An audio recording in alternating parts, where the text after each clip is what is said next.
gawing state witness at nabigyan ng witness protection itong mag-asawang Diskaya. Pero nagkaka-issue ba rito? Masasabi ba natin bang qualified sila? So tingnan natin pag-usapan muna natin to. Noong pagdinig ng House Infrastructure Committee kahapon, natanong ang contractor na si Pacifico Curly Diskaya sa motibo niya sa pagdadawit sa ilang mambabatas at iba pang opisyal ng gobyerno sa mga umano'y manumalyang flood control projects. Baka mamaya may nag-udyok sa'yo na papuntahin sa ganoon ang iyong affidavit para ikaw ay maengganyo at magkaroon ng rason na i-consider na state witness? Hindi po, Your Honor. Ang dahilan po ng state witness mo ay dahil po sa natatakot po kami, niluluso po kami araw-araw ng mga iba't ibang grupo po sa aming bahay. Ayon kay Senate President Tito Soto, si dating Senate Blue Ribbon Committee Chair Rodante Marcoleta sumulat kay Justice Secretary Jose Crispin Remulla para irekomendang gawing state witness ang mag-asawang Diskaya. Pero mga clear gusto na maging state witness kasi takot sila sa buhay nila. So yun yung nagpainggan niya sa kanila. So most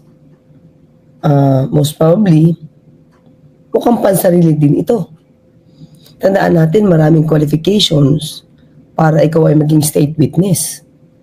At hindi basta-basta pwedeng gawing state witness kapag nagsalita ka lang ng kaunti. So dapat importante yung sasabihin mo. At magkakaroon kasi ng immunity ang isang state witness para siya ay makasuhan doon sa anomalyang kanyang ite-testify. So, kapag naging state witness ka, pwede kang lumusot. Kahit na masasabi mong nagpayaman, naging kasabwat, di ba? May conspiracy with other politicians or public officials. So, tingnan natin, ano ba muna ang sinabi ni Senator Tito Soto dito? Pero hindi pinirmahan ni Soto ang rekomendasyon. Ang unang sinabi kagad sa akin ni Ping, tell all ba yan? Di ba? Ayun, syempre nagkukonsultahan mga ka-clear. Si Senator Ping at saka si SP Tito. Yan, si Senator Tito. Si Senate President Tito Soto. So, ano nga ba? Tell all ba yan? Diba? Kasi kahit na nung tayo, yung binasa natin yung kanyang affidavit, no, yung salaysay niya.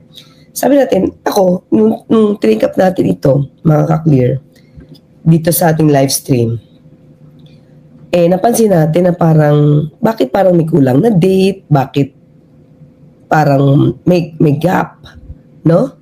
May putol-putol, may parang iniwasan. So, yun din yung napansin sa House of Representatives. Kung mga nakaraang bang taon or administrasyon, meron siyang ganong klase mga naging transaction din, mga bigayan, lagayan. Pero, sabi niya meron, di ba? Sabi niya meron. Pero, tanong sa kanya, bakit hindi mo lahat sinabi? Kaya ngayon, ang tanong ni Senator Ping, tell all ba yan? Di ba? Sige, tuloy tayo. Kasi sabi nga ni Congressman o Representative Luisto, parang merong selective amnesia. Tell all yan. Dapat nga, Pwede.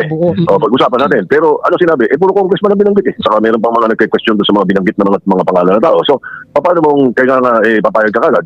Di ba? So, hindi ko pinirmahan. Hindi niya pinirmahan, mga clear. Bakit? Sige, pag-aralan nga natin itong batas na to. Okay? Para mas maliwanag sa atin, ha? Okay. Punta tayo dito sa RA 6981, an act providing for a witness protection, security and benefit program, and for other purposes. Okay? So, dito, any person, admission into the program. Any person who has witnessed or has knowledge or information on the commission of a crime and has testified or is testifying or about to testify before any judicial or quasi-judicial body or before any investigating body. So, kasama niya yung legislative, mga klira, may be admitted into the program. So, una, the offense in which his testimony will be used is grave felony. Of course, grave felony. Plunder. Diba? Plunder to, bilyones pinag-usapan dito eh. Lagpas na nga doon sa pinaka amount na nabanggit tungkol sa plunder, diba? As defined in the revised penal code, his testimony can be substantially corroborated in its material points. So, dapat ipakita niya na yung kanyang sasabihin ay corroborated ng iba pang mga punto. Hindi pwedeng banggit lang ng pangalan, name drop, tapos walang magsasubstantiate. Diba? He or any member of his family within the second civil degree of consanguinity or affinity is subjected to threats to his life. Ito sinabi niya kanina, natatakot siya sa buhay niya. Diba? Bakit? Kasi lumalabas kasabot siya, lumalabas sa mga kwento, ang laki ng kanyang mga kinita because of this mga projects with the DPWH, at inamin naman yan doon sa interview ni Miss Corina, ni Julius Babaw, na yumaman sila because nung pumasok na sila sa DPWH. So kaya ang dating dito, galit ang tao, di ba? Ganyan talaga mangyayari kasi bumabaha, pero ang daming ghost projects. At lumalabas, number 1 pa sila na kontraktor nung panahon ni dating Pangulo Duterte. At may mga programa pa na kasama or kapartner yung kumpanya nung tatay ni Senator Bongo na si CLTG. Diba? Sa mga proyekto. So, ayan, no? Or bodily injury, or there is a likelihood that he will be killed, forced, intimidated, or harassed, or corrupted to prevent him from testifying, or to testify falsely or evasively because or on account of his testimony. And he is not a law enforcement officer. Of course, hindi, private citizen sila. Even if he would be testifying against the other law enforcement officers. In such case, only the immediate members of his family may avail themselves of the protection provided for under this act. Okay, so dun tayo mga klira. So, yan. Ano siya? Yan ang magko-qualify. Di ba? Now, ito. So, pwede din, no? Makikita natin, witness in legislative investigations. So, kasama yung pag-iimbestiga sa Senado. Kaya ngayon, feeling ni Senator Marcoleta, with that statement na binitawan ng mag-asawang Diskaya sa Senado,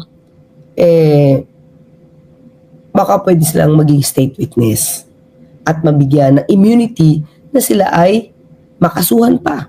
Kasama yan eh. So, in case of legislative investigations, in aid of legislation, a witness with his expert consent, or rather, express consent, dapat siya maghingi. At ito naman ang ginawa. At sinabi ng mga Diskaya, nung nasa hearing sa Senado, na kailangan niya ng proteksyon. At humingi pa nga siya ng proteksyon sa administrasyon, sa Pangulo. Yan na. May be admitted into the program upon the recommendation of the Legislative Committee where his testimony is needed. So at that time, ang chairman pa ay si Senator Marcoleta, di ba? Where his testimony is needed when in its judgment there is a pressing necessity therefore, provided that, so nire-recommenda, so feeling ni Senator Marcoleta, kailangan sa mga nadinig niya, nagbitaw ng mga pangalan. Pero, yun nga, wala nga mga resibo na inattach. Walang ibang evidence na inattach sa kanyang salaysay. Diba? Kaya nga sabi nga natin, tataka, bakit napayagan ito, hinihingin pa ng state witness? Sabi ni Senator Joel, nung sa kanya naman nag-testify against, no? Itong sila Bryce, Engineer Bryce Hernandez, nasaan na resibo? So, di ba dapat parehas lang ang treatment? Hindi double standard, di ba? Well, kailangan talaga na resibo, mga clear. Kailangan kahit pa paano yung mga circumstantial evidence, paano ma-link, hindi pwedeng binabaksak lang yung pangalan. Okay? So, ito. ito ang ginawa ni Senator Tito. Provided that such recommendation, bakit? Nagre-recommend si Senator Marcoleta di ba? Para bigyan at ituring na state witness o bigyan ng witness protection itong mga diskaya ng DOJ. Nag-request na siya. Pero ang nasa batas, yung recommendation na yan ay dapat approve by the President of the Senate or Speaker of the House of Representatives, as the case may be. So, itong request ni Senator Rodante Marcoleta, hindi pinayagan. Senator Tito, definitely, isang issue na naman ito. Diba? Kasi, malamang, ang turing niyan ay magkakapahiyaan, pride ulit. Nagmamadali si Senator Marcoleta, diba? Nagmamadali si Senator Marcoleta na gawing state witness o bigyan ng witness protection ito mag-asawang diskaya, pero hindi naman agad inapruban. No, hindi inaaproban ni Senator Tito Soto as the Senate President. Bakit? Sabi nga ba, tell all ba yan? O, baka gusto lang na makaligtas without telling everything. Di ba? At baka magamit pa ito para mailigtas yung sarili nila. Okay? So, tuloy tayo mga kakliw. Sinabihan ako ng ating kalihim, Boyeng Rimulya, na pakisabi mo kanila na wag silang mabahala at nakahanda naman ang ating kagawaran kung sakasakaling sila ay mapatunayang hindi naman most guilty. Kasi po ang tuntunin sa ating state witness law or protection program, kailangan po mapatibayan natin na ang mga nag-a-apply ay hindi most guilty. Kahit mga kongresista, kontra. Absolutely no chance. They are as guilty as the DPWH engineers who are involved in ghost and substandard projects. They will be as guilty as the politicians that are involved in ghost and substandard projects. Napakalabo niyan. Isang requirement nga yan should not be the most guilty. How can he claim that hindi siya most guilty when he's the central figure here, a major player? Tapos, malabo pa yung kanyang mga sinasabi. Yung mga opisyal ng Okay? Mga clear. So, ito. Basahin ulit natin, ha? Ano ba ang requirement? Ulitin natin dito. So, parang hindi talaga naniniwala yung mga taga-house. Kahit na si Representative Leila de Lima. Malabo. Hindi lahat sinasabi. Okay? So, dito mga clear. Okay? Ito sabi. Before a person is provided protection under this act, he shall first execute a memorandum of agreement which shall set forth his responsibilities including, okay, anong mga responsibilities pag ikaw is state witness at mabigyan na ka ng witness protection, to testify before and provide information to all appropriate law enforcement officials concerning all appropriate proceedings in connection with or arising from the activities involved in the offense charge. So magte-testify ka talaga sa lahat ng agencies na kinakailangan yung testimony. Agencies, courts, di ba? Okay? So kailangan din to avoid the commission of the crime. Yan. To take all the necessary precaution to avoid detection by others of the facts concerning the protection provided in under this act, to comply with legal obligations, civil judgments against him. Oh, a civil judgment, mga kaklear. Diba? Kaya sabi natin nung Secretary Boy, bayaran niya muna or i-obligate niya muna yung mga perang di umano nakaw niya sa gobyerno. Diba? And to cooperate with all, with respect to all reasonable requests of officers and employees of the government. Okay? To regularly inform the appropriate program official of his current activities and address. Okay? So, anong benefits, mga clear? Marami kasing benefits eh. Diba? To have a secure housing facility until he has testified or until the threat, intimidation, harassment disappears or is reduced to a manageable, tolerable level. Diba? Oh. When the circumstances warrant, the witness shall be entitled to relocation. Kumbaga, papoproteksyonan ka ng police, ng mga law enforcement agencies.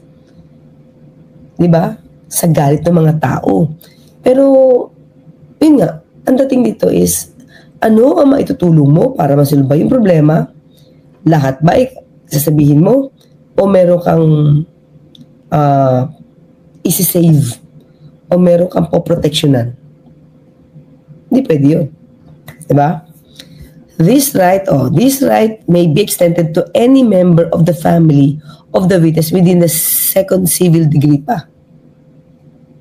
Diba? Of consanguinity or affinity. So, anak, tatay, diba? Pasok yan. Yung uncle, hindi na kasi third yun eh. Pinsan, fourth, civil degree yun. So, the department shall, whenever practicable, assist pa the witness in obtaining a means of livelihood. Diba? O, in no case, the witness be removed from or demoted in work because or on account of his absences. So, iba to. Pagka nagtatrabaho ka. So, okay. Any witness who failed to report for work because of witness duty shall be paid may equivalent salaries pa. Pero anyway, hindi yan applicable sa mga disc-access. Sila mismo yung mga bossing eh. Magagastusan ka pa. Ikaw pagagastusan. Be provided with reasonable travel expenses and subsistence allowance by the program. Di ba? Ikaw pa yung pakakainin. To be provided with free medical treatment pa, hospitalization and medicines for any injury or illness incurred or suffered by him because of the witness duty in any private or public official clinic or at any such institution at the expense of the program. Diba? Ito pa, mga clear. Pero ito ngayon, para ma-qualify ka, paano ka ba magiging qualified na state witness? Any person who has participated in the commission of the crime and desires to be a witness for the state shall, or rather can apply, and if qualified, yan yung problema. Qualified ba? As determined by this or in this act, and by the department, shall be admitted into the program whenever the following circumstances are present. Okay? Number 1, the offense in which his testimony will be used is a grave felony. Diniscuss natin yan kanina. So, ito. There is absolute necessity for his testimony. Kailangan ba? I think, kailangan kung magsasalita siya, kung magta-tell all siya. Kailangan siya. Kasi direct contact siya eh. Siya rin mismo nagbibigay ng pera. So, importante yun. There is no other direct evidence o wala na ba ibang direct evidence? Well, kung magsasalita, ang DE, nakakontrata nila at magpapakita ng ibang ebidensya pa na yung pera na yun ay galing sa mga diskaya, mukhang pwede na hindi na sila i-consider kasi kung makukuha naman nila ito sa mga taong hindi naman pwedeng akusahan dahil hindi naman involved, di ba? Sa bigayan or mas mababa or maliit lang yung kanilang partisipasyon pero may personal knowledge sila pero hindi sila kasabwat. Halimbawa, taga-abot ng pera pero hindi siya naaabutan. Dinadala lang pero alam niya. Pwede yun, di ba? So it means yung ibang magiging testimony ng mga diskaya, kung matetestify ng iba na hindi naman isasangkot mismo sa kaso, ay mukhang hindi na sila kakailangan kasi may magtetestify na iba. Okay? His testimony can be substantially corroborated on its material points. So, hindi nga pwedeng baksak lang ng pangalan. Sabi lang ng pangalan. Dapat substantiated siya. Dapat may pang-back up na ebidensya. Okay? He does not appear to be most guilty. Yung sasabi kanina. Paano kung most guilty sila? Kasabwat sila. Nagpayaman sila. Ang gusto lang nila is hindi sila makasuhan. Immunity. Pero isa sila doon sa most guilty. Hindi siya papasok. Diba? Hindi siya papasok. Okay?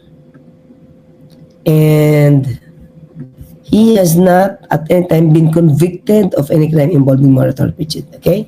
So, pag ano pala, no? Pagka nakasuhan ka na, convicted ka na. So, halimbawa lang, convicted ka na ng libel. Ano yun eh? Involving moral turpitude yun. So, hindi ka na pala pwede maging state witness. No? O yan, di ba? So napakita natin mga clear na bago magrekomenda, bago to action ng DOJ, itong request ni Senator Marcoleta, kailangan ng approval ni Senate President. Hindi niya pinirmahan pa. Kasi in doubt sila sa pwedeng gawin ng mga diskaya. DPWH sa Bulacan na si dating District Engineer Henry Alcantara at mga tauhan niyang sila dating Assistant District Engineer Bryce Hernandez, mga opisyal ng DPWH. Figure here, a major player. Tapos malabo pa yung kanyang mga sinasabi. Yung mga opisyal ng DPWH sa Bulacan na si dating District Engineer Henry Alcantara at mga tauhan niyang sila dating Assistant District Engineer Bryce Hernandez at Engineer JP Mendoza, pwede kaya maging state witness? Yung po sa mga batang mga engineers, si Bryce Hernandez at si JP Mendoza, mga tauhan lang naman po sila ni District Engineer Henry Alcantara. Tingin ko po, pwede sila mag-qualify dahil sila po yung pwede maging least guilty. Kasi mga runners lang naman po ito. Malabo ho talaga yung D. Alcantara. Si D. Alcantara ho yung primary suspect dito po sa Bulacan corruption scandal. Sa ilalim ng Well, may point, mga clear. Bakit? May point. Kasi yung mga assistant lang ni DE, di ba? Nakasunod lang yun eh. Kikita, oo, kasi saya eh. Pero tingnan natin, di ba? Magiging most guilty din ba si Bryce Hernandez? Pero hindi siya yung bossing. Pero nakinabang siya. O di dapat ganun din yung qualification. Kung ano kinita mo dyan, balik mo. Di ba? Balik mo. Kasi susugal kayo eh. Pero kung ikukumpara nga kay DE, Henry Alcantara, mas maliit sila. Kasi tagasunod lang sila. Okay? So, tuloy tayo. Public Act 6981 o ang Witness Protection, Security and Benefit Act, maaaring maging state witness ang isang taong kasama sa krimen pero may mga rekisitos para rito. Dapat ang krimen kung saan gagamitin ang kanyang testimonya ay isang grave felony. Dapat kailangan ang kanyang testimonya sa kaso. Walang ibang direktang ebidensya para sa maayos na pagdinig sa kaso. Ang kanyang testimonya ay maaaring mapatunayan, hindi siya ang pinaka-guilty at hindi siya nahatulan sa anumang krimen, sangkot ang labis na kabuktutan. That is a discussion that's being held here in the Department of Justice. On the one hand, pwede po sila maging state witness kung hindi nga sila most guilty. At yung testimony nila is absolutely necessary for the case to stand in court. Kaso nga lang po, ang lumalabas po sa mga statements nila ay mukhang kakonsyaba na nila from the very start. Yung mga contractor, pati yung mga ibang politicians, at before po yan sa implementation ng project. Kaya kung sa ganung paraan ay magiging co-conspirator sila, and in a co-conspiracy or in a conspiracy, the guilt of one is the guilt of all. Para sa No, di ba mga clear? Yun yun. Yun yun. Kasi, kung mga diskaya, ang laki ng kinita, at ang tagal na nilang ginagawa. Tapos, yung obligasyon nila na gawin itong mga projects na to ay hindi naman talaga nila natapos o naging ghost project or substandard materials ang ginamit nila. Hindi sila pwede basta-basta maging state witness. Kasi ang mangyayari niyan, hihingi na sila ng immunity. Pabor na pabor sa kanila. Diba? Parang yumama na sila. Diba? At the expense ng taxpayers' money. Tapos masaya-masaya sila noon until ngayon na nabuko. Diba? At galit ng tao sa kanila. Ia-avail ba nila itong pagiging state witness? Mukhang hindi nga sila yung most guilty. Patunayan nila muna. Ipakita nila na hindi sila most guilty. Kaya nga ang daming tataka dito eh. Bakit daw ba nagmamadali itong si Senator Marcoleta na maging state witness to kakatestify pa lang tapos ang dami nagsasabi maraming inconsistency. Diba? Nagmamadali si Senator Marcoleta. Pero tingin nyo ba, syempre, nung hindi ito pinirmahan ni SP Tito, ano naman mararamdaman ni Senator Marcoleta? Naibalita na nagmamadali siyang gawing state witness tong dalawa. Tapos biglang i-ignore lang, hindi pipirmahan. Diba? Well, kayo mga clear, tingnan nyo sa atin, well, tama, aralin mo na. Huwag nagmamadali. Ba't ba nagmamadali? Diba? Mayaman nun yun, they can protect themselves. Diba? Pero, mga clear, siguro, kung mapapakita talaga nila ng mga diskaya, na magte-tell all sila. Kasi kahit si Senator Ping, duda na tell all na ba yan? Kasi puro senador, ang mga kongresista lang, from the house lang, ang nabanggit na name. At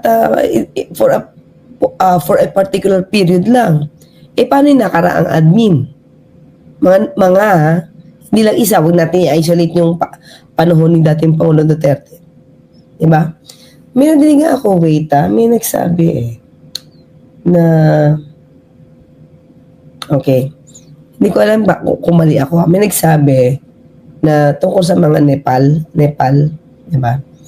Ay nagkakaproblema sa Indonesia because nakita nila sobrang corruption. Hindi tayo umaabot sa ganun kasi gumagamit pa naman din tayo ng rule of law dito, mga kakliyo. At tandaan natin, si Pangulong Marcos Jr. mismo ang nag-open ito para nga masawata.